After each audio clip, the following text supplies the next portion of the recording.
What's going on, guys? This is Rob, and if you're enjoying the content that I'm uploading onto my channel, then feel free to subscribe, and you can also offer suggestions on topics and characters and storylines and whatnot that we can have discussions on later on in this channel.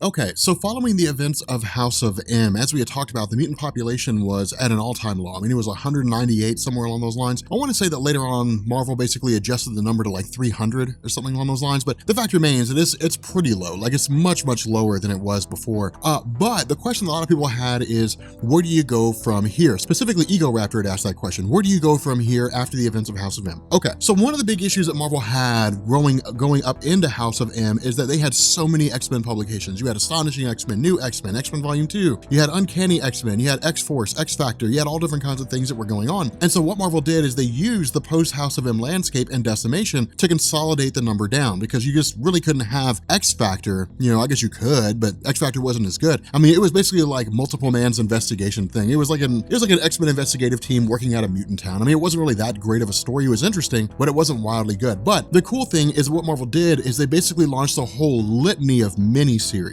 And so you still had the main X-Men line of publications, but for the most part, they were condensed down to a pretty small number. I mean, you had like X-Men, which basically followed the main X-Men roster after the events of House of M. You had Uncanny X-Men, which kind of followed Rachel Summers, Marvel Girl, whatever you want to call her. And then you had New X-Men, and New X-Men was basically dealing with like the younger generation of mutants, but it coincided with the origin and introduction of X-23 into the Marvel universe. But in terms of following like the chronological order of X-Men, the mini-series are really where you go. Like you read like what we're going to do in this video, Decimation, the day after, or whatever it is you want to call it, and then you go into like Messiah Complex, and then you go into Messiah War, and then you go into like Utopia, Nation X, Necrotia, Second Coming, Revelations, you know, Generation Hope. You go into like all these little mini-series that are designed to basically focus on what the X-Men are doing after the number had been reduced, and what leads into basically Hope Summers, the first mutant born after the events of the House of M. Now, getting into Decimation the day after, what this does is, again, this really just kind of picks up with how the world's reacting, because with the epilogue to House of M, it was just kind of like the immediate aftermath, like within the first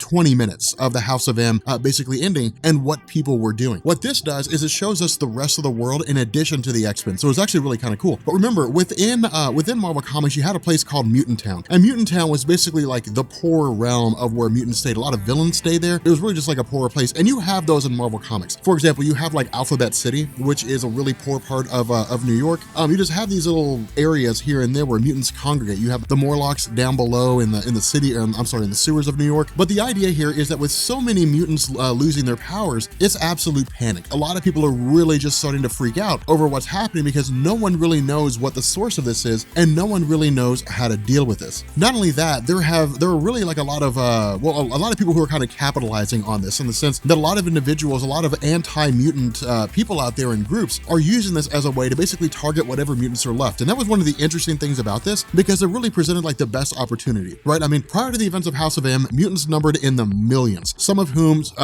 powers were first manifesting, some of whom had had their powers for quite some time. But with the number reduced down so low, all the anti-mutant groups and individuals, Friends of Humanity and so on and so forth, are all sitting around and saying, this is our best chance to wipe the mutant scourge from the planet forever. We're never going to get another opportunity better than this, because it's easier to take out 198 mutants than it is to take out millions of mutants. And so from here, we basically pick up with the X-Men themselves. Again, you know, Cyclops, Emma Frost, so on and so forth. And it's basically them just kind of analyzing the entire situation. Now, what Cyclops does is he basically invokes the abilities of a woman named Sage. And we've never really talked about Sage before, just because we didn't need to. There was never a good reason to talk about Sage. She was, she's minor, but she has a really, really cool power. Sage's mind is basically a computer. It operates in the exact same capacity as a computer does. So where you sit down and you say, okay, I've got 5 things I need to do today. I need to clean the house, and I need to go grocery shopping, and I need to buy some new clothes, buy some new shoes, and I need to clean the car. Like, you'd be able to keep those things relatively organized, but you may struggle here and there. Sage doesn't have that problem. Sage can keep her mind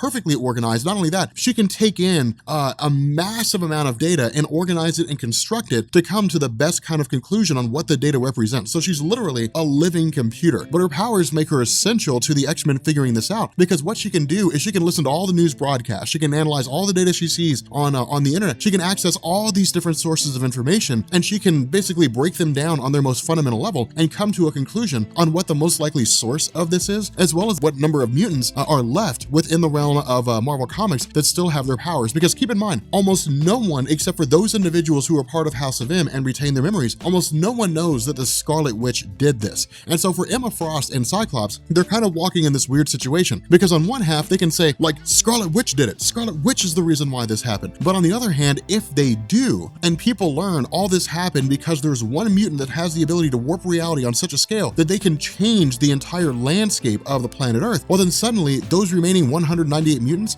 become a credible threat, because now they're basically wolves backed into a corner. And the idea is that one of them may lash out and they may end up, screwing things up worse than they are now. And so for the sake of making sure the government doesn't just throw them all in internment camps, Emma Frost and Cyclops, as well as those others who know about what's going on, aren't telling a soul. And so what we do is we pick up at the Pentagon with a woman named Valerie Cooper. Now, Valerie Cooper dates back to the 1990s, really, maybe even before that, and she operated as part of XFactor. Now, what I want to throw in here for a second is how XFactor functioned. In their original iteration under Louise Simonson and Walter Simonson, XFactor was the continuation of the original X-Men team. Remember, when Chris Claremont took over the X-Men title in 1975 and launched, I guess, the second version of the team called Uncanny X-Men, it was a whole new roster. You had Wolverine, you had Colossus, Nightcrawler, so on and so forth, and it changed the dynamic, and the stories were really, really good. Well, what Marvel did is they launched X-Factor, which was the original X-Men, Cyclops, Beast, Iceman, Jean, and Angel, and gave them their own team. The two operated side by side, but they had different goals, where Charles Xavier's whole idea of having the Xavier Institute to train mutants to use their power was still very much a part of his whole, of the whole X-Men franchise. With X-Factor,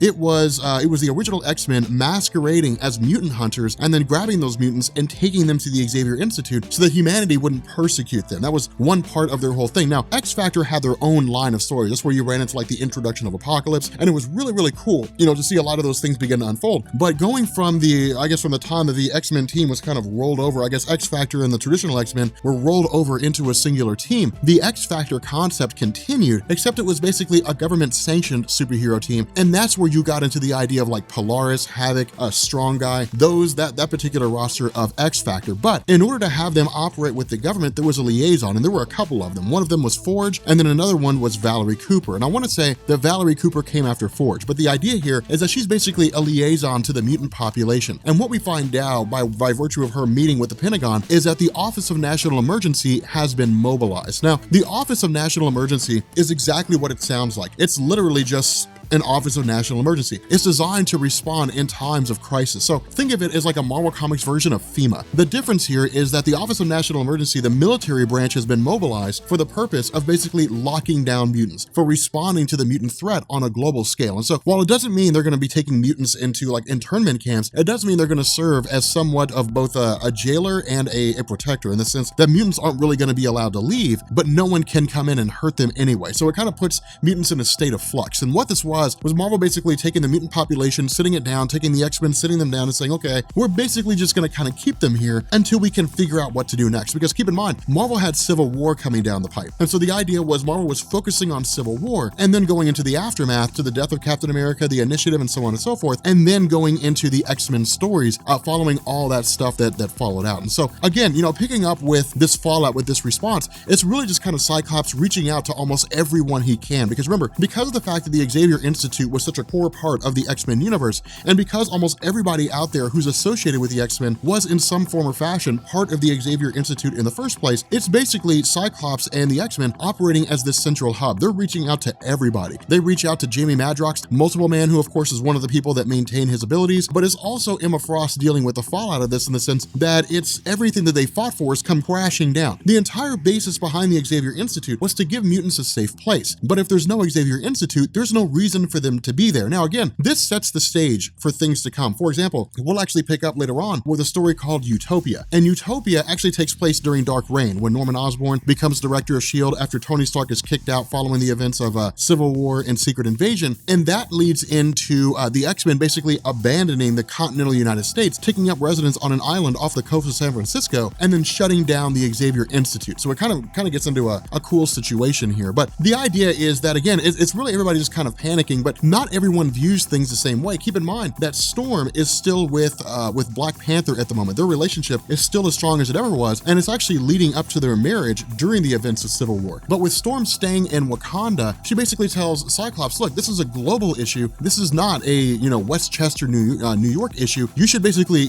kind of spread your forces around. Now, there are benefits, but there's drawbacks to this. And this is one of the things that makes it kind of cool, is because for Storm, she's like, look, you should have mutants, X-Men everywhere trying to assess the threat on a global scale. But for Cyclops, there's so few of them left. If they were to spread their forces out too thin, all they do is make themselves targets. It's a lot easier to eliminate 15 mutants across 10 different countries than it is to take out 198 mutants or 150 mutants in one single location. And so really it's kind of the situation where Cyclops recognizes the value of her argument, but at the end of the day, he can't bring himself to do it. So again, we just kind of go through this quick little rundown on different mutants that have lost their powers. Of course, Magneto's basically a homeless guy just kind of sitting on the street muttering to himself about how he always wanted to do the right thing. Jubilee doesn't have her powers anymore. She's lost her abilities. She actually gets a call from Wolverine checking up on her to see how it is that she's doing, because remember, their relationship really kind of dates back to the earlier days when she first joined X-Men, going into Generation X and so on and so forth, or at least their friendship anyway. But from here, it really kind of jumps to like Colossus.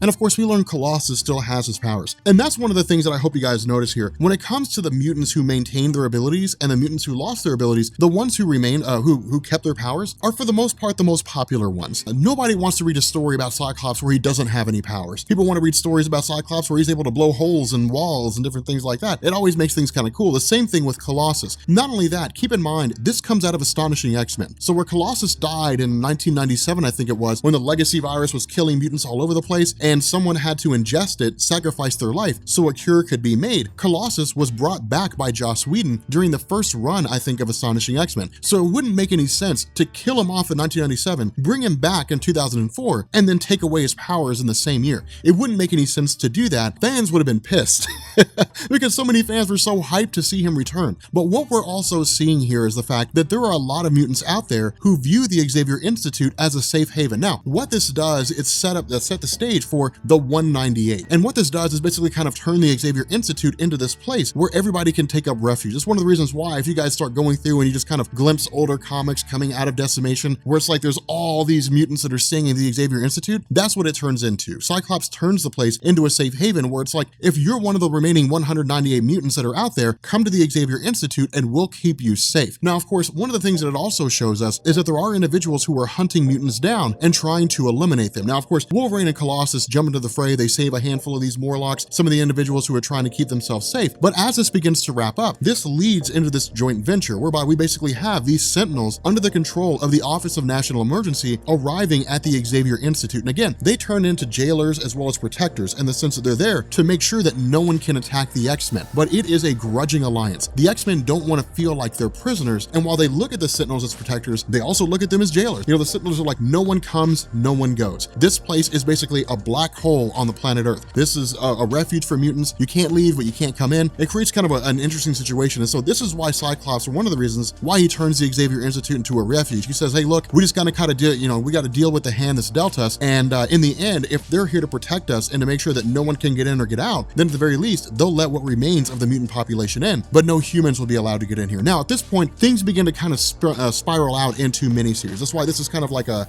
catapult. This really kind of sets things in motion with regards to what comes next. And so what Marvel did, at least the next major story they did, was something called X-Men Deadly Genesis, which is an amazing story. But Deadly Genesis basically goes back through, and one, it sees the return of Charles Xavier, and two, it actually introduces Vulcan, the third Summers brother, this Omega level mutant that actually becomes a major character going into War of Kings and Realm of Kings, I think it was. But it's really kind of cool. But then this also jumps into Wolverine Origins and Endings, which is what we'll cover. But again, there were a lot of miniseries here. I mean, it sets the stage for Generation M, which is basically Generation X. It deals with kind of like a reimagining of Generation X. A lot of those forgotten characters in terms of what their powers are able to do, or at least what powers they have, whether they still have them or not. XFactor, Jamie Madrox's whole idea with being part of like the like an investigative group, tracking down mutants who still have their powers, kind of helping them get to the Xavier Institute. Son of M, which is actually really, really cool. It's basically Quicksilver trying to restore mutants' powers, and he actually steals the Terrigen crystals from Attilan, which is kind of funny. And it backfires in the extreme.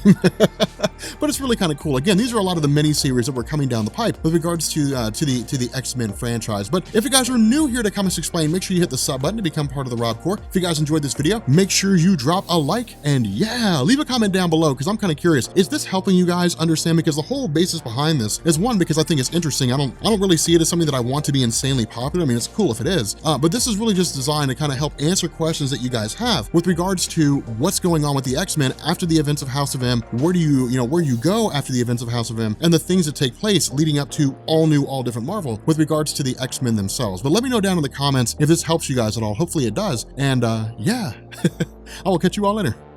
Peace.